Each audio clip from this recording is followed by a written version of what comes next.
সম্প্রতি দেখা যাচ্ছে সৌদি আরবের কফিলদের প্রিয় খাবার সান্ডা। এটি খাওয়া কি জায়েজ আছে? এটা হলো গুই সাপ বলেন। এই সান্ডা এটা রাসূল সাল্লাল্লাহু আলাইহি ওয়াসাল্লাম কখনোই খান নাই। হাদিসে আসছে রাসূলের সামনে একজন এটা খাইতেছিল, আল্লাহ রাসূল বলছে তুমি এটা দূরে যেয়ে খাও, তুমি এটা। তার মানে রাসূল এটাকে নাজায়েজ বলে নাই, রাসূল কি বলছে? তার মানে রাসূল কি এটা পছন্দ করে না, না করে না? রাসূল অপছন্দ করে বলেই বলছে দূরে যেয়ে খাও। রাসূল এটা পছন্দ করে না, রাসূল ডাইরেক্ট বলছে। অনেকগুলো হাদিস পাবেন রাসূল বলছে আমি এটা পছন্দ করি না, তুমি দূরে যাও, দূরে যেয়ে খাও। তার মানে রাসূল এটা পছন্দ। শোনেন, খাবার মুমিনেরা শুধু হালাল হইলে খাবে না, হালালান তৈয়্যিবা বলেন। এটা কার কথা? হালালের পরে আবার তৈয়্যিবা শব্দ কেন আল্লাহ ব্যবহার করলেন? এই তৈয়্যিবায় ব্যাখ্যায় তাফসীরবিদরা বলেছেন এটা এমন খাবার যেটা রুচিসম্মত। বলেন কি সম্মত? রুচিসম্মত, দেখলে রুচি আসে এমন খাবার খাও। হালাল ফতুয়া দিয়ে যে কোনো খাবার খাওয়ার কোনো দরকার আবার খাওয়া শুরু করে না। আমাদের দেশের লোকেরা সান্ডা আর বিভিন্ন ধরনের ওই যে কি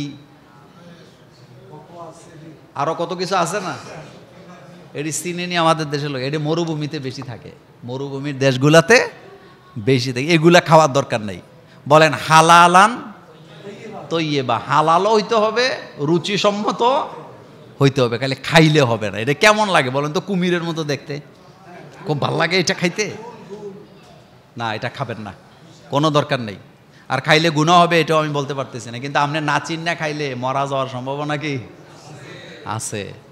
এই জন্য এত রুচিহীন কেন? আমাদের দেশে পোলাপানেরা ব্যাং ধরে খায় ফেলায়, এরকম পোলাপান আসেনি? ব্যাং পার্টি, কি পার্টি? ব্যাং পার্টি। আবার আমাদের দেশে কিছু মহিলা আছে আগের দিনের, কারো যদি কোনো বাচ্চা যদি মোটা সোটা না হয় হ্যারে ব্যাং খাওয়ায়।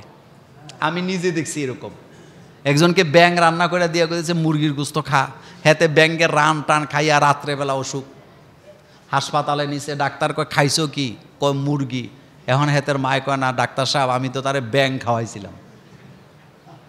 মোমেন খাবে হালালান তৈয়্যিবা, হালাল হইতে হবে, রুচিসম্মত হইতে হবে, তাইলে আপনি খাবেন। শুধুমাত্র যৌবিক চাহিদা মেটানোর জন্য একাধিক বিয়ে করলে কি গুনাহ হবে? 4 স্ত্রীর অধিকার রাখার বিধান কি? শোনেন, শুধুমাত্র যৌবিক চাহিদা বলতে কি আপনি তার অধিকারও তো আদায় করতে হবে নাকি? ইনসাফ করতে হবে না? আয়াতটা ঠিক মতো বাড়িতে যা পড়বেন। আল্লাহ পাক বলছেন মাসনা ওয়াসোলাসা অরবা, 2টা করো 3টা করো, সর্বোচ্চ কয়টা? 4টার পরে আর না, একটা মরলে আবার আরেকটা পূরণ করো। একসাথে সর্বোচ্চ কয়টা রাখা যায়? একসাথে একজন পুরুষ সর্বোচ্চ 4টা বিয়ে করতে পারবে, 5টা পারবে না, হারাম। একজন যদি মরে যায়, মানে 4 জনের থেকে একজন যদি মরে যায় অথবা তালাক প্রাপ্তা হয়, তালাক দিয়ে দেয়, তাইলে আরেকটা করে আবার 4টা কি মিলাইতে পারবেন। তবে ইনসাফ, 2 বিয়া 3 বিয়া 4 বিয়া এটা খেলার জিনিস না, এটা আনন্দের জিনিসও না। ডাইরেক্ট ওই আয়াতে বলা হয়েছে যদি ইনসাফ করতে না পারো, বলেন আলেম ওলামাদেরকে দেখতে পাচ্ছি আল্লাহ বলতেছে যদি ইনসাফ করতে না পারো তাহলে কয়টা নিয়ে সন্তুষ্ট থাকো? বেটা গাড়ি তুমি একটা চালাইতে পারো না, তুমি 2টা কিনে বয়ে রইছো। ইদানিং এটা ব্যবসা শুরু হয়েছে বাংলাদেশে কিছু কিছু জায়গায়, নোংরামি। খালি ফতুয়া দেন আপনি অমুকের বিয়ে করবেন, তো আপনি ইনসাফ করতে পারছেন? ইনসাফ না করতে পারলে কিয়ামতের ময়দানে আল্লাহর আদালতে আপনাকে দাঁড়াতে হবে।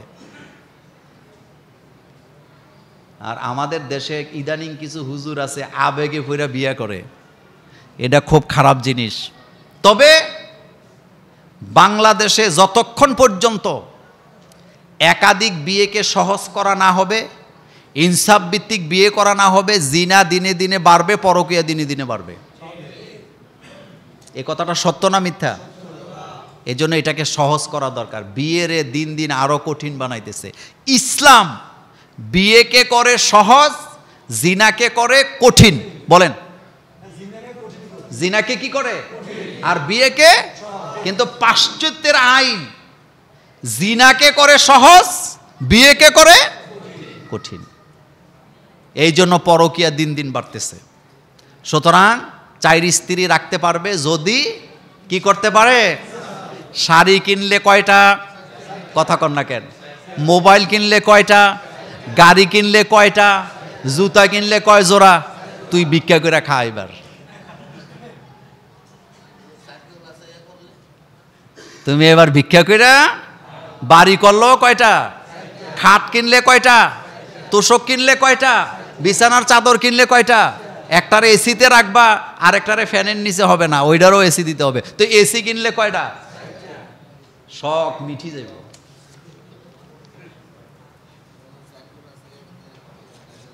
স্বামীকে আপন করার সহজ উপায় কি?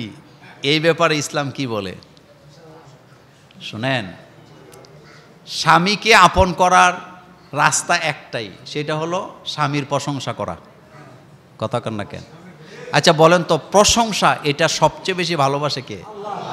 আমরা যে সূরা ফাতিহা পড়ি, সূরা ফাতিহার অংশ হলো 3টা। বলেন কয়টা? তার মধ্যে প্রথমে প্রশংসা না? প্রশংসাটা কার? আলহামদুলিল্লাহ রব্বিল আলামিন। প্রশংসাটা আল্লাহ। আল্লাহ বলছে লা ইন শাকারতুম লা আযীদান্নাকুম ওয়া লা ইন কাফারতুম ইন্না আযাবি। তার মানে প্রশংসাকে পছন্দ করে কে? আপনার স্বামী একটা জামা পরছে, আপনি বলবেন মাশাআল্লাহ, এটা দেখলে পছন্দ, এটা পরলে ভালো লাগে। একটা কিছু দিছে 100 বার প্রশংসা করবেন। একটা ঘড়ি দিছে 100 বার বলবেন আলহামদুলিল্লাহ, তোমার পছন্দ অনেক ভালো, আহারে কত সুন্দর ঘড়িটা তুমি কিনে দিছো। একটা মোবাইল দিছে, এটাকে এমনভাবে যত্ন করবেন যে আরে আমার স্বামীর রক্ত ক্ষয় করা টাকার মোবাইল, এটা যেন নষ্ট না হয়। তাহলে স্বামী খুশি হইব না বেজার হইব? আর যা নেয়, হে এইদিনই সয়েজ, কি কিনছো এডি, এইদিনই, এরকম আসেনি? ভালোবাসা বাড়বে না যাবে? শোনেন, স্বামী স্ত্রীর ভালোবাসা বাড়ার জন্য তাবিজ না, প্রশংসা। আবার স্ত্রীরও প্রশংসা করবেন। স্ত্রী শাক রান্না করছে, বলবেন আলহামদুলিল্লাহ। একেবারে জিয়াফত খাই আইছেন দুপুরবেলা, খুব মজার খানা। রাত্রেবেলা খাইতে যেয়ে দেখছেন স্ত্রী আপনার কি করছেন? ডাটা শাক রান্না করে রাখছে। আপনি বলবেন আলহামদুলিল্লাহ, জিয়াফত খাইছি, যা মজা, তোমার হাতে ডাটা শাক। স্ত্রী খুশি না বেজা? পারেন না তো কইতে, বখিল আমি, একেবারে মুখ কালা করে থাকেন, যার কারণে ভালোবাসাও নাই।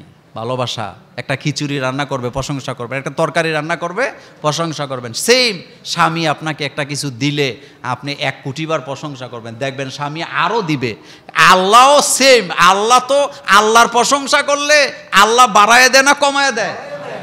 এটা কি আমার কথা না কোরআনের কথা? তো মানুষের প্রশংসা করলে কম দিবে না বেশি দিবে?